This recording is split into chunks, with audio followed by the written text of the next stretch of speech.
சிவார்ப்பணம். வணக்கம் ஃப்ரெண்ட்ஸ். இன்னைக்கு நம்ம என்ன பார்க்க போறோம்னா நம்ம துளசி செடியை பத்தி பார்க்க போறோம். புரட்டாசினாவே பெருமாளுக்கு உகந்தது.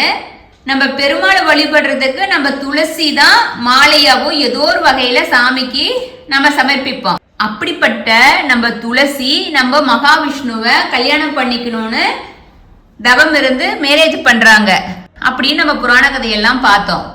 அந்த துளசி செடி உங்க வீட்டுல வளருது அப்படின்னா நீங்க எல்லா வீட்லயுமே நாம துளசி மாடம் வச்சு கும்பிடுவோம். ஆதி காலத்துல இருந்து பரம்பரையா இது நடந்துகிட்டு இருக்கு.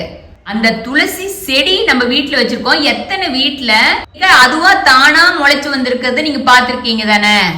அப்படி முளைச்சு வர்றதுனால என்ன நமக்கு பலனு, அப்படி வந்தா நமக்கு என்ன சிறப்பு, அது இல்லாத நம்ம வச்சிருக்கிற செடி துளசி பூ பூக்கும் பாத்திருக்கிறீங்களா? அந்த பூ பூத்துச்சுன்னா உங்களுக்கு என்ன நன்மை கிடைக்கும்? இப்ப நம்ம வீட்டுல வளர்ற செடி துளசி வாடுது அப்படின்னாலும் என்ன அர்த்தம் அப்படின்னு சொல்லிட்டு நம்ம பார்க்கலாங்க ஃப்ரெண்ட்ஸ். வீட்டுல துளசி செடி ஆட்டோமேட்டிக்கா அதுவா முளைக்குது அப்படின்னா அது எவ்வளவு நன்மைனா பெருமாளே உங்க கூட வீட்டுக்கு வர்ற மாதிரி. நம்ம மகாவிஷ்ணுவுக்கு பிடிச்சதுல மெயின் துளசி செடி தான். நம்ம துளசி செடியில மருத்துவ குணங்களும் அவ்வளவு இருக்கு அப்படின்னு சொல்லிட்டு எல்லாத்துக்கும் தெரியும். சளி தொல்லையிலிருந்து, இருமல் தொல்லையிலிருந்து, நுரையீரல் பிரச்சனையிலிருந்து அப்படி சிறப்பு மிக்க மூலிகை செடி தான் நம்ம துளசி. நம்ம துளசி செடியை ரொம்ப புனிதமா வழிபட்டுக்கிட்டு வரோம். தீபம் வச்சு டெய்லி காலையில மாலை விளக்கு வச்சு துளசிக்கு தண்ணி விட்டு 3 தடவை துளசி சுத்தி வரோம். அது எவ்வளவு சிறப்புன்னு சொல்லிட்டு எல்லாரும் பண்ணிட்டு இருக்கோம். யார் வீட்லயெல்லாம் துளசி இல்லையோ கண்டிப்பா ஒரு செடினாச்சும் தொட்டியில வச்சு வளர்த்துங்க.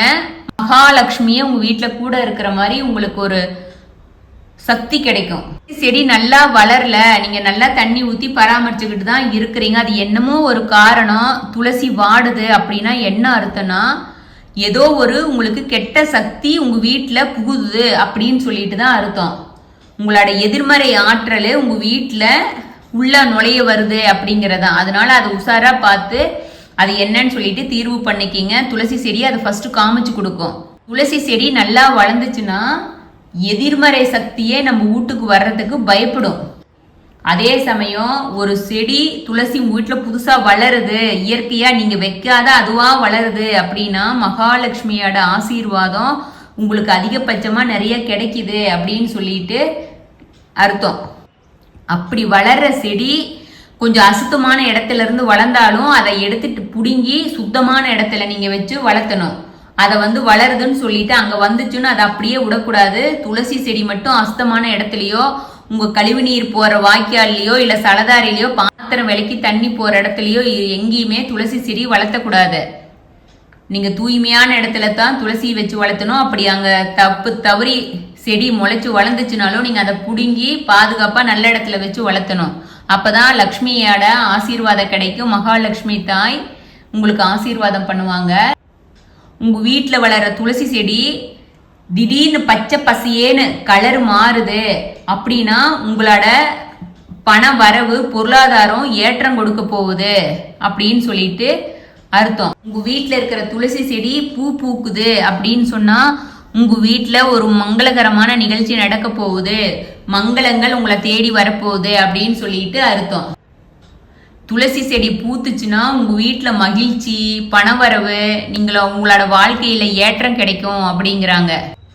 நம்ம துளசி இலைய மலர்களை மகாலட்சுமி தாய்க்கு அந்த மலர்களை பொறிச்சு வச்சீங்கன்னா மகாலட்சுமி தாய் ரொம்ப மகிழ்ச்சி அடைவாங்களாம்.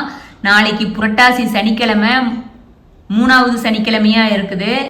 மகாலட்சுமிக்கும் பெருமாளுக்கும் துளசி பூ பூத்து இருந்துச்சுன்னா பூவை பொறிச்சு பெருமாளுக்கும் மகாலட்சுமிக்கும் பூஜைக்கு யூஸ் பண்ணுங்க. உங்க வீட்டுல வளமையா உங்களுக்கு ஏற்றம் கிடைக்கும். ஒரு வீட்டுல துளசி செடி இருக்கிறதே புண்ணியம்.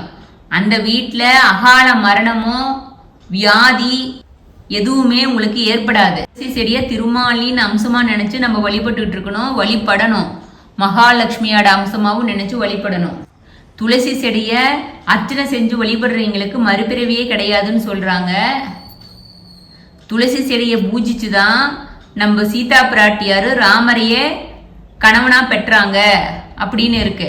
அதனால திருமணம் ஆகாத பெண்கள் துளசி செடிக்கு உங்க வீட்டுல தீபம் ஏத்தி வழிபட்டீங்கன்னா உங்களுக்கு மனம் போல வாழ்வு கிடைக்கும் அப்படின்னு சொல்றாங்க.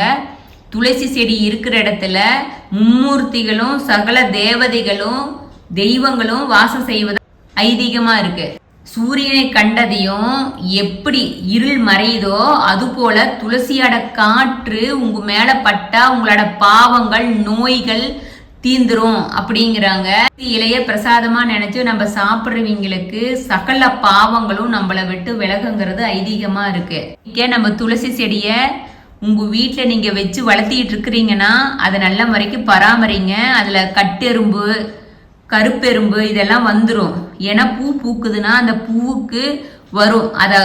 இந்த பூச்சி இதெல்லாம் இல்லாத நீங்க டெய்லி ஒரு டைம் சாமி கும்பிட போகும்போது ரொம்ப செக் பண்ணி பாதுகாப்பா வச்சுக்கோங்க. ஏன்னா துளசி செடி வளர்ந்தாதான் நம்ம வீடு வளரும். துளசி செடியை டெய்லி யார் ஒருவர் காலை மாலை தீபமேற்றி வழிபடுறாங்களோ அவங்க வீட்டுல எப்போதும் மகாலட்சுமி தாய் மனசு சந்தோஷமா வாசம் செய்வாங்க அப்படின்னு அர்த்தமா இருக்கு. துளசியோட அடிப்பாகத்திலையும் நடுப்பாகத்திலையும் தளவுலையும் மும்மூர்த்திகளும் வாசம் செய்யறதாவும் ஐதீகமா இருக்கு. அஷ்டலக்ஷ்மிகளும் துளசியில தான் குடியிருக்காங்க. அதனால நீங்க எப்பவுமே துளசி செடியை சிறப்பா பார்த்துக்குங்க. துளசி செடியை வழிபடுறது இருக்கிற வழிபாட்டிலேயே விருஷ வழிபாடு சிறப்பானது. பார்த்துவீங்க உங்க வீட்டு தொட்டியில வளர்த்தினாலும் சரி, தோட்டத்துல வளர்த்தினாலும் சரி, நிலத்துல வளர்த்துனீங்கனாலும் சரி, உங்க துளசி செடியை பாருங்க. துளசி எப்படி இருக்குன்னு பார்த்தீங்கன்னாவே உங்களுக்கு தெரியும் உங்க வாழ்க்கை எப்படி இருக்குது அப்படின்னு. அது போல நீங்க அதுக்கு வேணுங்கிற பராமரிப்பு பண்ணி அந்த துளசி பூ பூத்துருந்துச்சுன்னா அவ்வளோ சந்தோஷமா இருக்கும். நாளைக்கு 3வது சனிக்கிழமை பெருமாளுக்கு பூவை பொறிச்சு சாமி பாதத்துல சமர்ப்பிக்கணும். சாமி பாதத்துல சமர்ப்பிச்சு எல்லா நலனும் பெறணும் அப்படின்னு சொல்லிட்டு நம்ம சிவார்ப்பணம் 6161 சேனல் கேட்டுக்கிறோம். நல்லதே நடக்கும். துளசி செடியை பராமரிங்க.